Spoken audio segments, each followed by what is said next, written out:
Welcome back to the Getting Dressed podcast. My name is Anthony Bolognese, and today we are going to be talking about confirmation bias when it comes to how you actually need to dress. And need is under pretty heavy air quotes here because nobody needs to dress in a specific way. And it's obviously different for every single person. But I have an anecdote that I would like to share, and I just kind of want to talk about this out loud and figure out where I stand on the whole situation because I haven't really fully processed it either. So for background, I attended a conference-esque sort of thing, a business development thing, and the speaker said something that kind of resonated with me in maybe not the best way. For context, he knew me, he knew what I did, and made it a point to exclude me specifically from what he said. And, you know, he's a multimillionaire, he has several businesses and investments, and has basically succeeded in all senses of the word when it comes to business operations.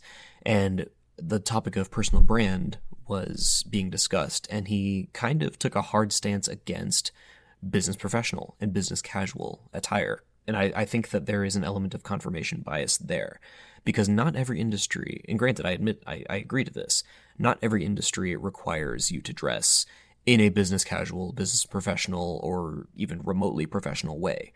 Whether you're getting FaceTime with your clients or you are front-facing in your business at all, there are some industries and many situations where you do not need to be incredibly quote-unquote presentable to do well in those businesses. If you have the brain, if you have the skills, if you have the back-end knowledge, you can do well in a lot of different industries. But I think that there is an element of confirmation bias and projection when it comes to that mentality when you know that about your industry. And when you're in a position of giving advice, it's not necessarily the best move to make that a blanket statement of advisory that everybody that you're talking to needs to stop prioritizing the way they look and the way they dress. And, you know, getting back to the reason that it kind of struck me is because I was someone in the room who very much had that personal brand of wearing nice clothing, wearing suits, wearing sport coats, wearing ties, button-ups. Everything about that resonates with my personal brand as it pertains to Capitol Hill Clothiers. And most of the people in the room were not in the fashion industry. There was maybe 5 of us total, and I was the only one in my particular part of the fashion industry. And anytime the speaker would say something along the lines of, like, you don't need to, dress in a suit, he would look at me. Unless you do what Anthony does and sell suits. It makes sense for you. It doesn't make sense for any of the rest of you. And that's that blanket statement that I had a problem with. Partially, I had my ears at attention because I was being singled out as the exception to this rule, which to an extent I appreciated and I agree with.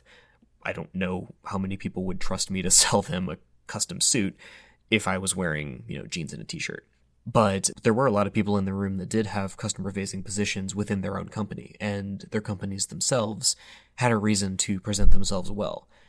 If you're a doctor or in the medical field at all, chances are people want to see you in scrubs because, hey, that's what doctors and nurses and people who are in the esthetician, realm wear. But outside of that practice, when you're just doing business development, when you're just learning about your business and networking and meeting people, it's useful to put on something other than that because, people see scrubs. Most of the time, they don't think business owner. They think, okay, you just got off of a shift at wherever you work. And that does not give off the vibe that you're trying to convey if you're going for a professional development, business development, meeting people, networking, making connections, and growing yourself in your business sort of thing. And I think it's kind of harmful that a lot of people that get up in front of people and talk about personal brand kind of like to be contrarian and anti-establishment when it comes to how they dress. They are the unicorn. They're the example that you don't need to dress well to make $1 million. Okay, I agree, but it's not for everybody.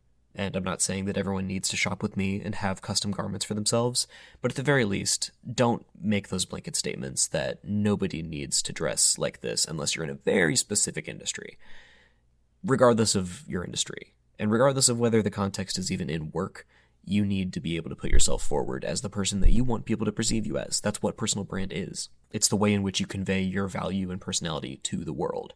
And if your value and personality is exclusively jeans and a t-shirt, that gets it across, by all means, go for it.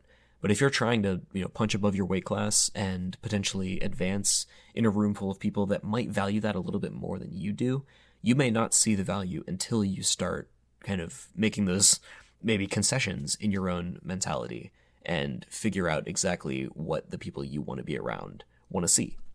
I'm kind of jumping in circles around this.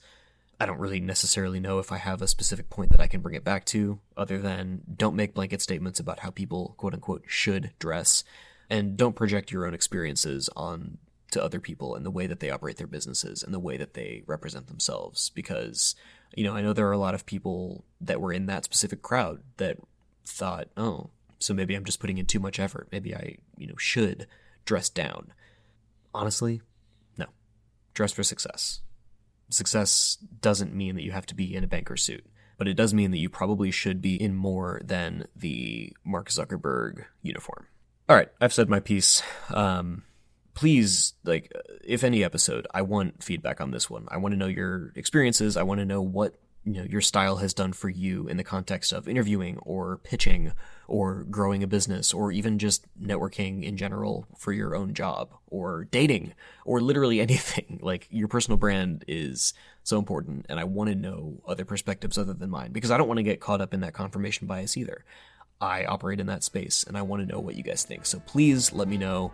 The email address will follow. Looking forward to chatting with you next week. Bye. Thank you for listening to the Getting Dressed Podcast. Check us out on Instagram at Getting Dressed Podcast. Shoot us an email at gettingdressedpodcast@gmail.com. And we would really appreciate it if you were able to leave a rating or a review wherever you listen to this podcast. Tell your friends, tell your family, tell your coworkers, tell your dog, whatever. See you soon.